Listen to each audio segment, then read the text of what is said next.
Alright, so welcome to the last episode of the How to Quit Porn series. Now this one is going to be the last episode because I realized that it's actually more demanding to make a video series on YouTube than I originally thought it's going to be. So the problem is that I didn't have any structure for publishing these videos. Or recording these videos. I didn't have any plan for when am I gonna record, and I only had titles for the videos. Like, I'm gonna make a video about this title, and then the next.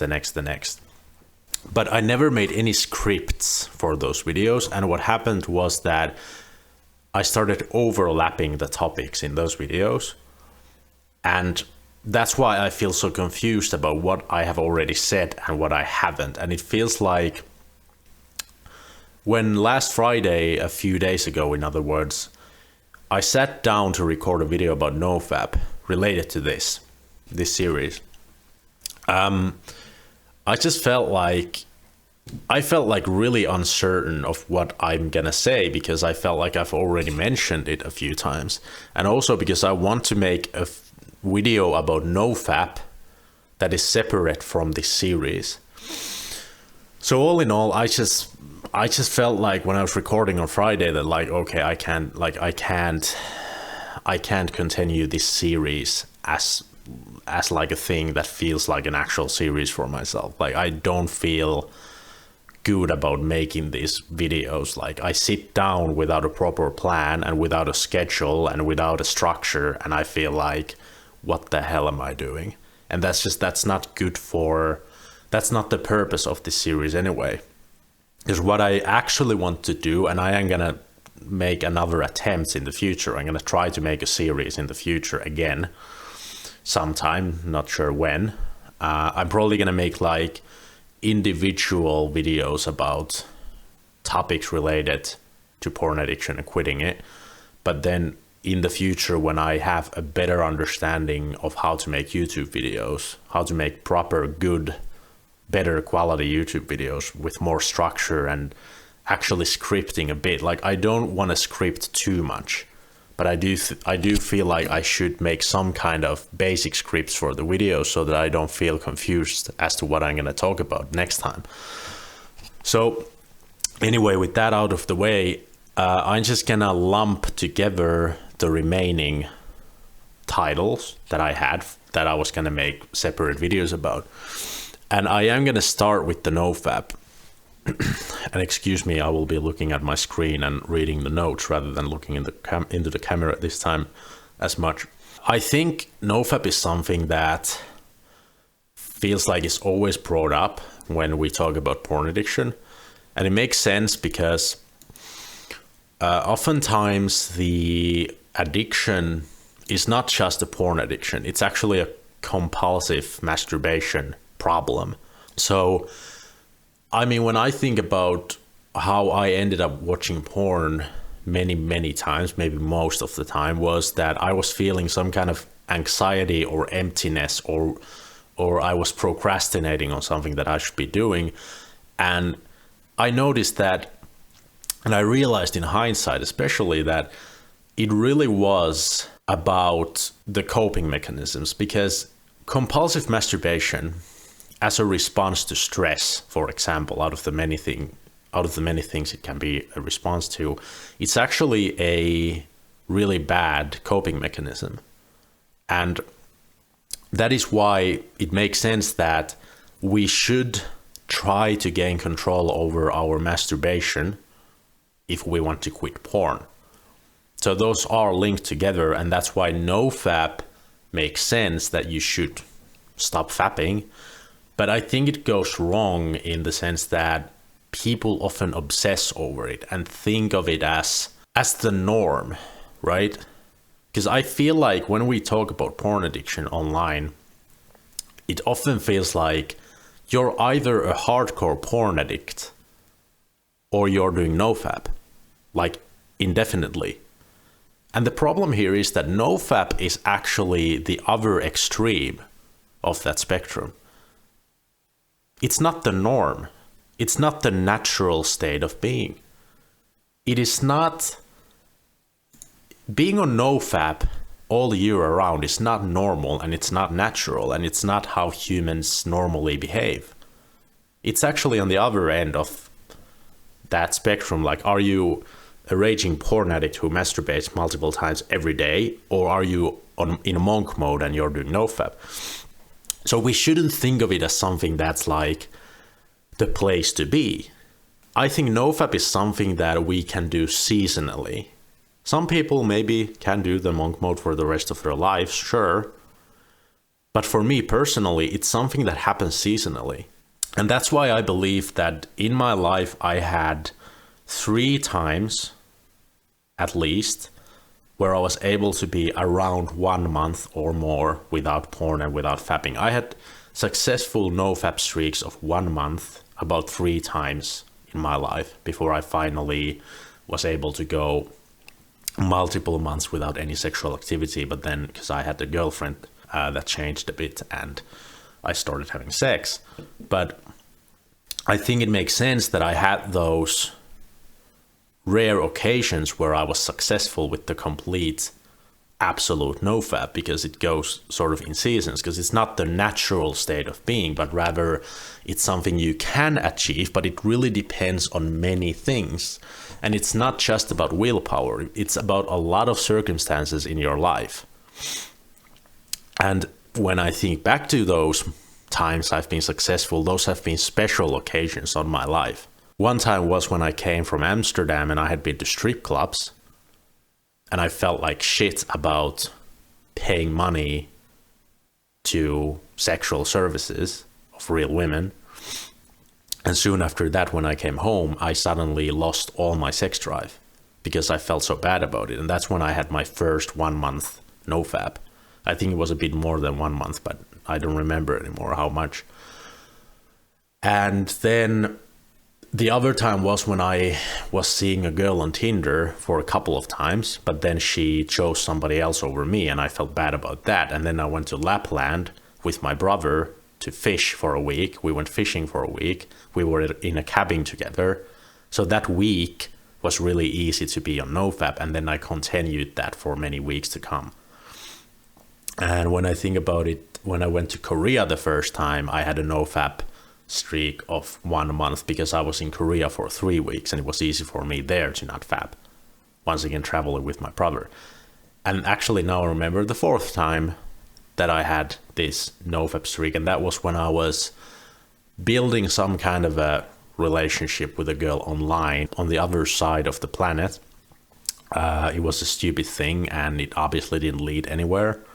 But we were talking a lot, and we were sort of intimate, as much as you can be online without actually being together physically, so whatever. But that was one case where I was able to be on NoFap for over a month.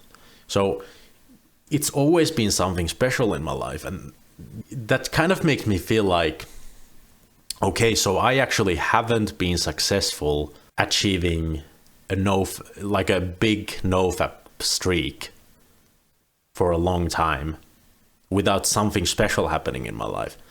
And I used to think, like, what the fuck is it? Like, why can't I do that? But actually it makes sense, because it's not normal to be a NoFap. It's not normal or natural. People masturbate.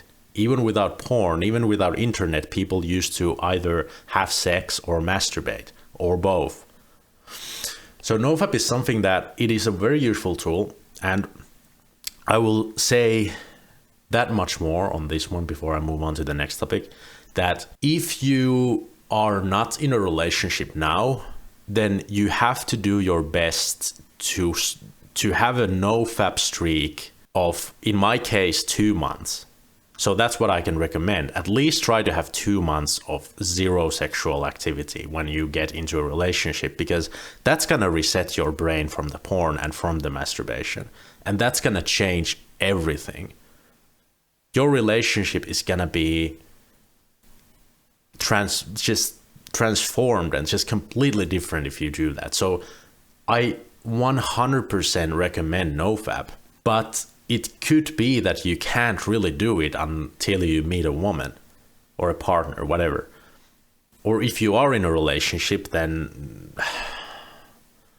I don't know, man. I mean, Depends how often you see your girl and how often you have sex, but like, I guess I'll get into that later when I've had my relationship go on for a longer period of time. Now I can't really say about that much, but if you're single and you're struggling with porn addiction, which this series is originally about, because my experience has mainly been being single for a very long time and struggling with the addiction, I heavily recommend NoFap, but I think it's something that is not natural and therefore it's really difficult to achieve for a long period of time.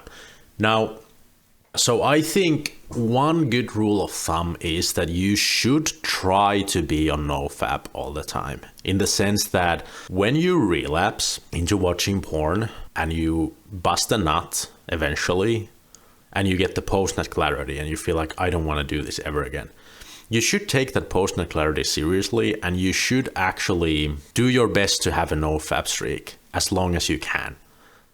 And at least every week, you should try to attempt NoFap again and again and again and again, like forever, basically. And the reason why I think that is, if you keep doing it all the time, every week, for multiple years, let's say, there's gonna be those moments where something special happens in your life. And then you're gonna be able to achieve that longer period of NoFap because something happened in your life. But if you don't try NoFap, if you don't have the mentality that you want to do it, then when something special happens in your life, you're just gonna fap anyway because you've always done that. So I think it's good to have the mindset that you do want to get into NoFap, but at the same time, I want to say that it is really difficult because it is not exactly natural. It's a seasonal thing for me, at least. And I guess when you really get into it for a long time, it's going to be easier to make it a lifestyle. But from the get-go, especially if you have been doing PMO, so to speak, for your whole life from a young age, then that is your natural state of being, which is, natural for humans anyway to be sexually active. It's going to be difficult to get into that lifestyle. But you should try that all the time. However, I don't want you to think that masturbation is bad. And this is where it gets really difficult and tricky, because NoFap makes you think and feel that masturbation is bad. And in my case, for example, I used to care about not fapping so much so that I ended up watching porn for God knows how long, for multiple hours at a time, not fapping or not busting a nut at least, because I was thinking masturbation is bad, orgasm is bad, busting a nut is bad. So I avoided those things, when in reality, maybe I should have gotten that fast, quick post-nut clarity instead of prolonging it. And the fact is that masturbation is not bad on its own. In fact, you can use masturbation as a tool to make yourself better in bed. I think I'm going to talk about that in a separate video, but there's, for example, an app even for doing sort of Kegel exercises for men, which are it's easier to do while you're masturbating. It's like you can actually masturbate in a healthy way, and it can improve your understanding of your own sexuality and your sexual capabilities. So masturbation is not bad. It's just that for you, it's bad because it's become this compulsive addiction, and it usually leads to porn. So don't try to demonize masturbation too much. One thing I need to mention as well about the negatives of NoFap is that now that you think masturbation is bad, you also oftentimes obsess about your streaks. So like I said, I think it's fine if you fail every week, but hopefully you don't watch porn. Like that's ultimately the goal is to not use masturbation and porn as coping mechanisms and compulsive patterns. You want to take control of your masturbation. So that's why you need NoFap to reset the brain. But it's fine, especially in the beginning when you start trying NoFap. It's really, don't care too much. And don't count the days. Like, don't think that when you fail NoFap, you might as well give up everything and just jerk off to porn for 3 days straight. Because because that's not how it is. Like, if you manage a 3-day NoFap, then that's already good. That's already less than what you did before. Whatever is less masturbation, whatever is less porn than before, that's good. So that's all you should care about, to reduce your consumption and reduce those times you use masturbation and porn as a coping mechanism. So NoFap has its place and its usefulness, but I think it's blown out of proportions, and I think we make the mistakes that we think it's the norm, and we think that it's something anyone and everyone can do easily, or like cold turkey or something. Like, not everyone can do it. Let's just be honest. Like, not everyone is running a marathon, even though in theory everyone can. You just have to run every fucking day and you're gonna eventually make it. But most people never do it.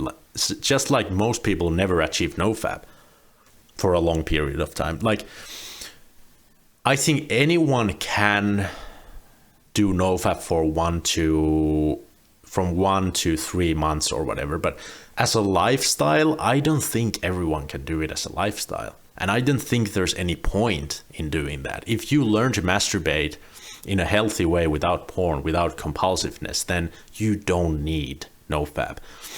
And as the final note, this is going to be the final note, there is no magic benefits of NoFap. Look, every PR at the gym, every personal record that I have had at the gym, I've had after masturbating. The last day, the previous day, or the same day. I've never experienced anything like being on NoFap and becoming stronger. Never. Sure, when I ran the marathon, I had been on NoFap for a month, I believe. That was coincidence. But training for the marathon, I ran 26 kilometers multiple times that summer. I ran 32 kilometers. I wasn't on NoFap. So I don't think it's like some magic thing that's gonna, and there's no such thing as women smelling your semen retention. Come on. Like, all these things about like semen retention and NoFap giving you superpowers is all bullshit. It's all bullshit, and the good thing about the NoFap is it is genuinely going to reset your brain. It is genuinely going to reset your brain, and it is genuinely going to make your sexuality way healthier. And it is genuinely going to make your relationship a lot better.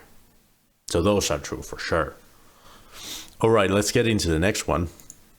So I had this title that you should make a decision to quit porn. And that's sort of obvious, but at the same time, it's not so obvious that how much it matters to really dedicate yourself and devote yourself into quitting for the rest of your life. And that's what I mean by making the decision. It's kind of like I just said that you should try NoFap all the time, basically. You should, keep trying it so that you can hit that. So that one day, because every day, every week you keep trying it, one day something special is going to happen and boom, you're going to succeed because you kept trying. That's the same thing as what I mean by making the decision to quit. Making the decision to quit is that you have this alter ego, which is the porn addict. And for some people, that identity of being a porn addict becomes a really dangerous and powerful entity, almost like a shadow version of themselves. And that's one of the things about gooning, for example, is that it feeds on the king. It turns the idea that you are addicted becomes a kink, and you think it's like you get turned on by thinking that you can't quit because you love porn so fucking much, right? That is something that when you make the decision to quit, it doesn't matter. Even when you've had a session, let's say that you've been watching porn for the whole day and now you finally get that post-nut clarity. You look at yourself in the mirror and your eyes are red because you've been staring at a screen so much, so intensely for so long. So your eyes are red and your hair is a mess. And you look like absolute garbage. You look like shit. You look so pathetic. You look so, like, you look disgusting. But nevertheless, because you have made the decision to quit, you look at yourself in the mirror and you're like, I am gonna fucking quit. And it's a bit hard to explain, but for me, this was true for me. I had this mentality throughout the whole thing, even when my addiction got worse and worse and worse gradually. Like, it got really bad. I was always thinking, I am gonna fucking quit, and I am gonna make it, and I know I will. So I know it's also about confidence, but it's more like about faking confidence, and that's why it's a decision. You decide to fake that confidence and do what it takes.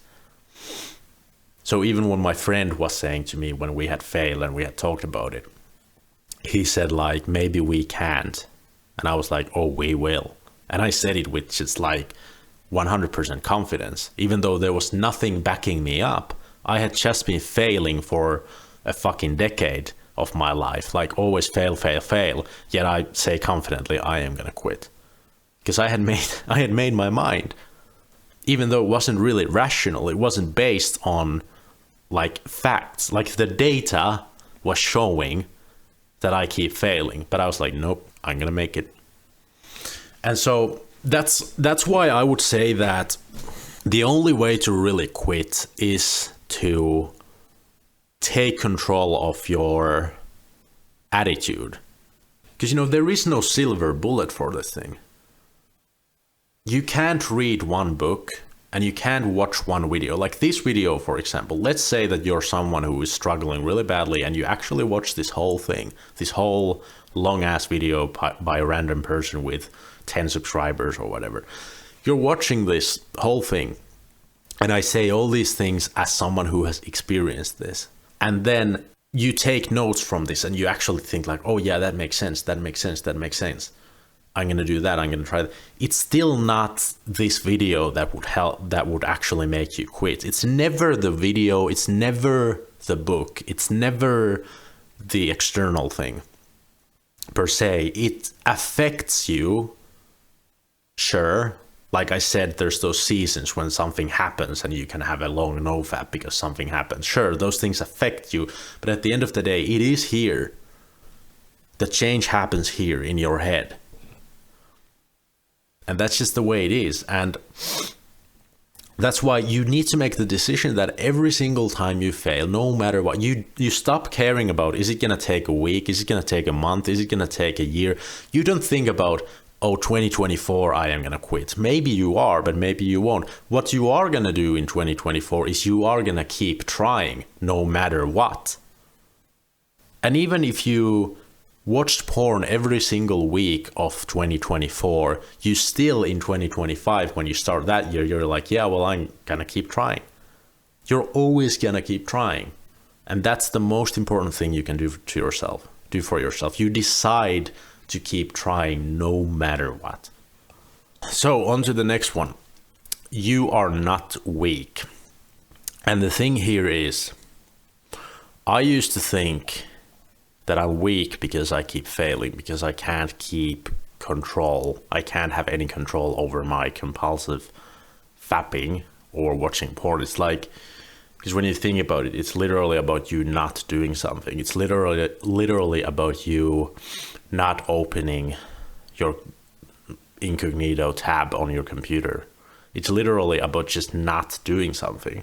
So you would think that difficult things are the ones where you're gonna do something difficult, but in this case, it's literally about not doing something. So I used to think that I'm weak, and for better and for worse, I've had this throughout my whole adult life, that I want to become stronger and I don't want to be weak. I want to be strong. And that's a good thing in the sense that it makes you try to achieve better life, honestly. In my case, what happened was that oftentimes when I would have my post-nut clarity, I would actually train harder after that, because I've been hitting the gym like forever, and I've been running for the past 4 years, I think. Yeah, I think this summer, it's going to be 5 years of running. So I've been exercising my whole life, basically.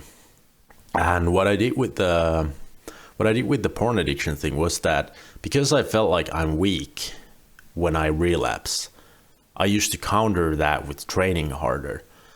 And that was good in the sense that I really got some really, really good exercises in after my post-nut clarity. Like I hit the gym and I was lifting, I was lifting heavy and I was doing high rep sets and I was running really long distances without having any energy gels with me or anything. Like I was doing these things that actually took willpower and a strong stamina physically, but also strong stamina mentally.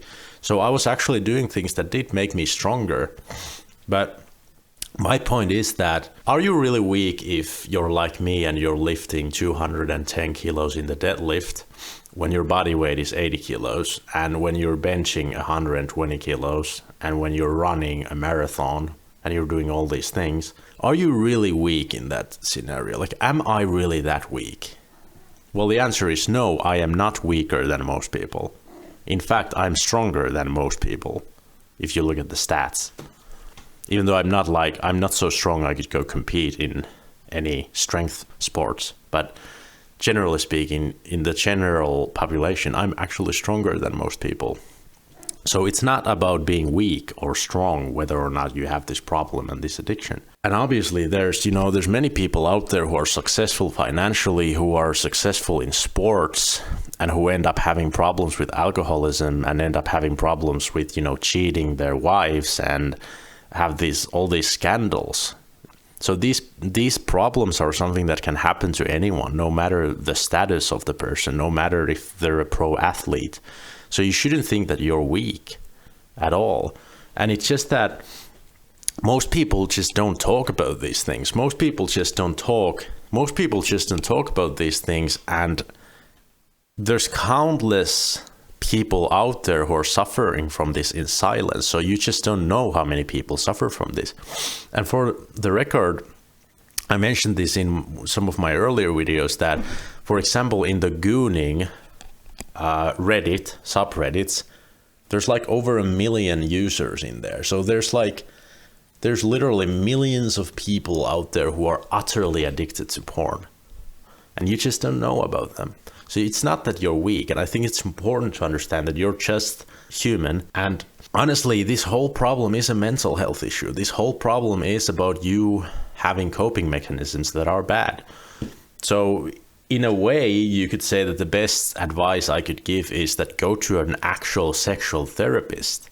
But if you're like me and you want to get your therapy from YouTube, like I did basically, I got my therapy from the internet and I self-medicated and learned about myself, then go ahead and do that. But you do have to understand that this is about analyzing yourself and figuring out your problems and then finding healthy coping mechanisms and healthy lifestyles that make you mentally stay in a good place. And you are going to fall into bad places here and there. Like I have times now where I have really bad cravings, because my brain remembers that if I put on porn on my screens right now, this moment, it would feel absolutely amazing visually, because the visuals of it would tickle my brain, like the old circuits I still have here from all the consumption. It would feel amazing, I have no doubt. And I have those cravings, but because I have now adapted this new identity, and I have, well, one of my healthier coping mechanisms is this, YouTube.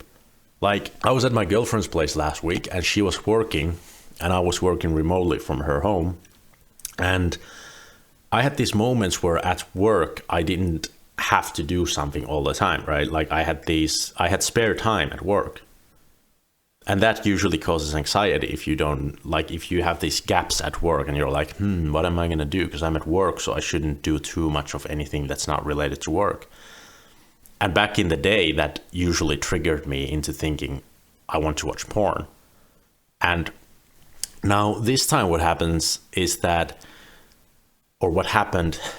that I actually took my, I have the Trello tool that I use for making these video ideas and, you know, making notes about video ideas and many other things. And, you know, I pulled up the Trello and I started writing ideas on it, YouTube video ideas. And I sometimes I pull up my phone and I start recording myself and I start talking about a topic.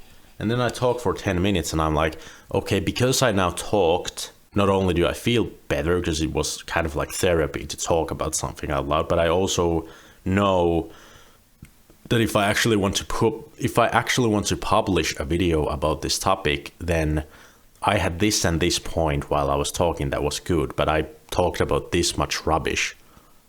And so I'm basically practicing for YouTube on my spare time. Not all the time, but that's one example of where back in the day I probably would have pulled up my phone and would have watched some porn. But now I'm like, hey, I'm gonna do this other thing instead. So that's enough about you not being weak. And I think when it comes to the identity, I talked a lot about the identity in the Find Your Anchor. I think it was part 3, I believe, maybe. In that one, I was saying that you need something like that, and that's part of the identity building. Because you have something. I have my home gym now, which I'm gonna make videos about really soon, more and more and more as it progresses.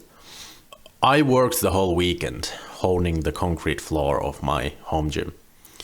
And back in the day, that Saturday, when I had all that time on my hands, I probably would have watched a lot of porn. I would have thought to myself, hey, I should do this and that productive thing, but I would have ended up watching porn instead. But now I had my computer here in that main house, and in the gym building, I had my phone when I filmed for YouTube. But then yesterday, for example, I worked for I think 2 hours and I didn't even have my phone with me there. So not only is that something that keeps me away from the computer and from the temptations, but it's also something that fortifies my identity of being someone entirely else. Like, I look back to 1 year ago and I didn't have my gym. I look back 2 years ago and I didn't even have this house. And it's things like these. It's things like these that when you progress in life, it builds your identity as it builds. Let's say if you build a house. I didn't build a house, but well, I built a gym. That also builds my character, also builds my identity. And it's like, it's really difficult to fall back into I'm a pathetic porn addict and I love it identity, from this identity where I have my house and my home gym and like I'm going up in my life right now, even though financially I'm not doing fantastically well with financially right now, but like that's something that is also gonna grow in the future. So it's easier the more you do, the more you take action to build your life, the easier it's gonna be to give less time and attention and space for that porn addict identity and that addiction in itself. And so, I don't know, I don't really have anything else to add about the identity right now, because I could go into how you can build your sort of fitness identity, but I think I'm going to make a video about that anyway, which is going to be a fitness related video, because it's a separate topic of like, how do you get started with fitness, with training, and how do you stay motivated and blah, blah, blah. So I'm going to make a separate video about that, even though it is related to this, because for me, like I've said, fitness is the anchor, and it's something that fit person identity was something I built a long time ago, and it wasn't related to porn at all. It wasn't related to fighting porn addiction at all, but it has helped. So the last thing I want to talk a little bit about is porn and relationships. So Fight the New Drug says, oftentimes, if I follow their Instagram and they make posts about this, and there's oftentimes the same thing that studies show that if you watch porn in a relationship, then you are less satisfied with the sex of the relationship. You're less satisfied sexually. And this makes perfect sense to me, because when I watched porn, I really thought that and I've said this before, I know, I really thought that I want to do the things that I see on the screen. I really wanted to do those. I really wanted to try those. But now that I'm free of porn, after that 2 months of NoFap, going into the relationship and then not watching porn, I did not want to do any of those things. I did not miss any of those. Like, in a way, you could say my sex became perfect. The sex in my life became perfect because suddenly it was all about love, about loving that person, about emotional connection, and it was about the energy, which you can read about, for example, in the Way of the Superior Man book, about the energy stuff, which doesn't literally have to be energies, but you can just think of the concept, not don't think of it as something that you need to take too seriously or too scientifically. Just think of it as a concept. So when you make sex about you loving that person and taking that person and connecting with that person and being close to that person, suddenly you don't care about any of the things you've seen in porn. But when you watch porn, that's all you care about. Like, you keep fantasizing about all these things, and you keep fantasizing about different women, and you keep fantasizing about a woman having massive boobs and a massive bubble butt and being young. Like, you have all these fantasies that you're looking at on the screen and reinforcing, and that makes you actually really unsatisfied, obviously, because you're comparing it to your girl or partner, whatever. You're comparing it to your partner all the time. Of course you're going to be less satisfied. It's the same as I was actually more satisfied with my life before I started following wealthy, successful people online. I became less satisfied with my life when I started watching these millionaires driving their fancy cars and having these massive home gyms and doing all these amazing things as if the world is suddenly their video game and their sandbox. Because it was so awesome to see that. Suddenly I started comparing my life to that, and I became less satisfied with my life. It's the same with porn. It's exactly the same. If you watch it, then you're going to compare and you're going to be less satisfied. So that is honestly the one big thing, the one big difference that happens in your relationship if you stop consuming porn completely. That's the thing. I think for that you really need to spend like half a year without porn whatsoever. And maybe you even need the NoFap, the no sex, NoFap, whatever, monk mode for 2 months. Maybe you even need that to reset everything. But all I can say is that now I understand how and why pornography is so detrimental to relationships. Unless, and this is for those who might watch, probably won't watch this video, but if there is someone who is like I've seen sometimes online that says that, yeah, but I have a wife and we watch porn together and we even have kids and we're happy. Yeah, sure, but you're the minority. Most people, seriously, most couples suffer from porn. So let's just talk about it generally. If you are the exception, you have a perverted girl and you're a perverted guy and you love porn, well, you shouldn't watch porn because it's unethical. It has consequences. So at least try to be ethical about it. But yeah, sure, there's going to be people like that. They can be really hypersexual and really pervy and enjoy that kind of lifestyle. Cool. But this is for the majority of, let's say, normal people. And yeah, I think that's pretty much it. I think that's pretty much all. I will be, like I said, I will be making individual videos about topics related to porn addiction. And one big one I want to make is the gooning stuff. I want to talk about that. And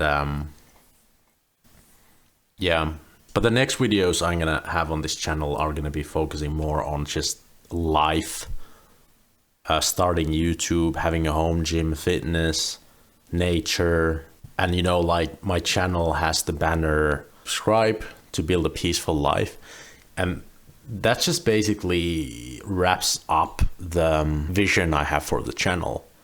Because I want to build a peaceful life myself, and then I want to make videos about the problems I have, so that I can share those and I can share solving those and I can share how I'm building a more peaceful life and a more satisfying life and a more grateful life. And as I share that on YouTube, then you can take maybe you can take something away from that and also build a more peaceful life. So anyway, I will see you in the next video.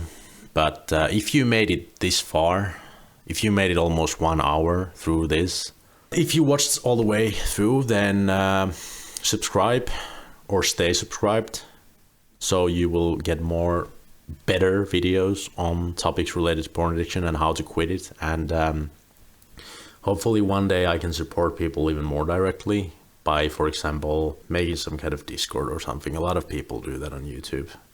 Because I really, like, for me, the moment I get engagement on this channel, the moment I start getting comments and I can actually, on a more personal level, be engaged with people about this and help people, that's when it's gonna really become something that I feel like this is the shit that I want to do.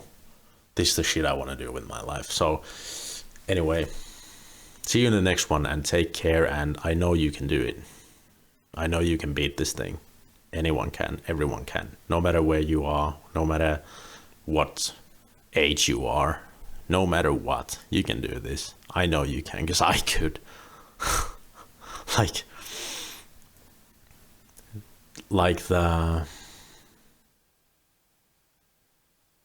When I was at the deep end of this addiction, there was no reason for me to believe that I'm gonna make it. There was no reason for me to believe, but I chose to believe, and now I'm here. And I know everyone else and anyone else can be here as well and find this peaceful state of being where you're not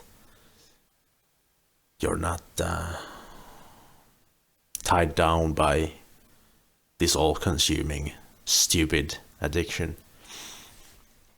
So, see you in the next one, and thanks for watching.